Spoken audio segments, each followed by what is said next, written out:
दोस्तों नमस्कार। क्या आपको रितिका हत्याकांड याद है? शायद नहीं, क्योंकि रितिका की हत्या 2009 में हुई थी। अगर हम एग्जैक्ट बात करें तो यह घटना 24 सितंबर 2009 की है। जी हाँ, ये वो मनहूस दिन था जिस दिन रितिका जली हुई अवस्था में अपने शांतिपुर के घर में पाई गई थी। और जैसा कि आमतौर पर ऐसे मामलों में होता है, आरोप की अंगुली, शक की सुई सीधे सीधे उसके पति और ससुराल वालों पर उठी। रितिका ने अपने डाइंग स्टेटमेंट में, अर्थात मरते हुए स्टेटमेंट में भी अपने ससुराल वालों को दोषी ठहराया। इतने साल बीत गए, किंतु अभी तक इस मामले में कानूनी और सामाजिक स्तर पर न्याय होना बाकी है। आप सोच रहे होंगे कि आज यह मामला आपके सामने क्यों रखा जा रहा है? क्योंकि आगामी 16 नवंबर को इस केस की डेट है। वापस अदालत में वापस विचार होगा, किंतु इस 15 साल की अवधि में यह मामला समाज की स्मृति से दूर हो गया है। ऐसे भी समाज किसी दुर्घटना को अधिक समय तक याद नहीं रखता है। सामाजिक स्तर पर जो पीड़ित होते हैं उनके मामलों में शायद ही सामाजिक स्तर पर कोई प्रयास होता है और पीड़ितों को न्याय दिलाने की चेष्टा होती है। यह हमारे समाज की सबसे बड़ी कमी है। यहाँ जब मैं समाज की बात कर रहा हूँ तो मारवाड़ी समाज की बात तो कर ही रहा हूँ, किंतु मारवाड़ी समाज के सबसे सक्रियतम घटकों में से एक तेरापंथी समाज की भी बात करता हूँ। तेरापंथी समाज न सिर्फ एक संगठित समाज है, बल्कि धर्म और अहिंसा की शिक्षा पर चलने वाला समाज है। आचार्य श्री तुलसी से लेकर महाश्रमण के सिद्धांतों को मानकर चलने वाला समाज है।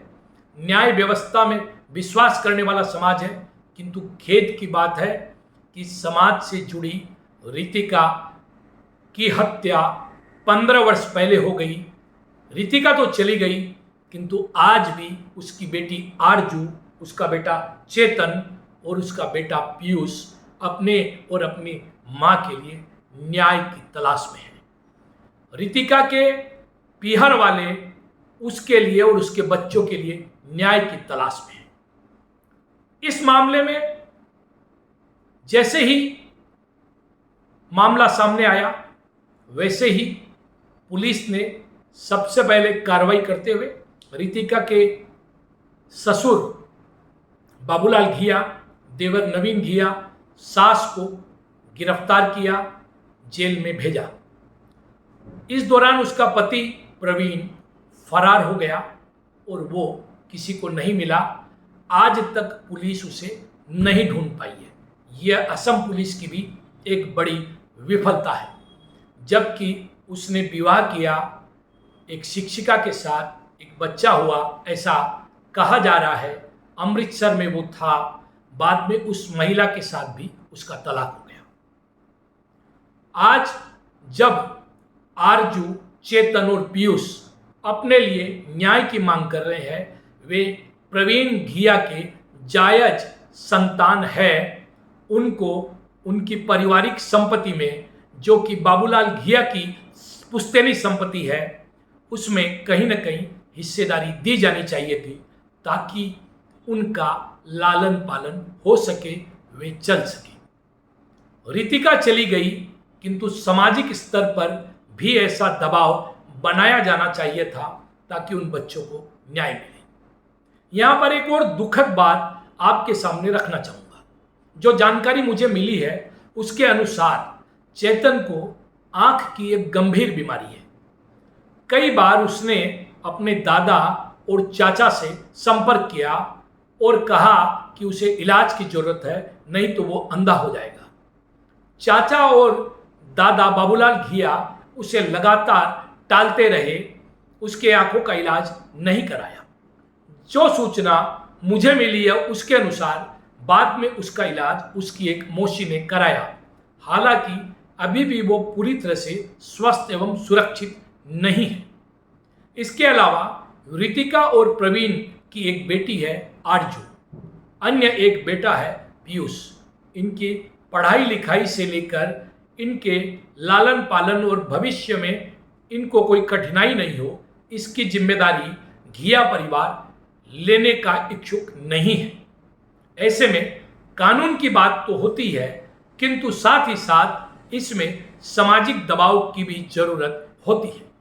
क्या हमारा समाज, और यहाँ मैं तेरापंथी समाज की बात करता हूँ, जो एक जागरूक समाज है, जो एक अहिंसक समाज है, जो महाश्रमण और महा तुलसी आचार्य जी तुलसी के बताए मार्ग पर चलता है, नैतिकता के बताए रास्ते पर चलता है, वो समाज इन बच्चों के साथ खड़ा नहीं हो सकता क्या?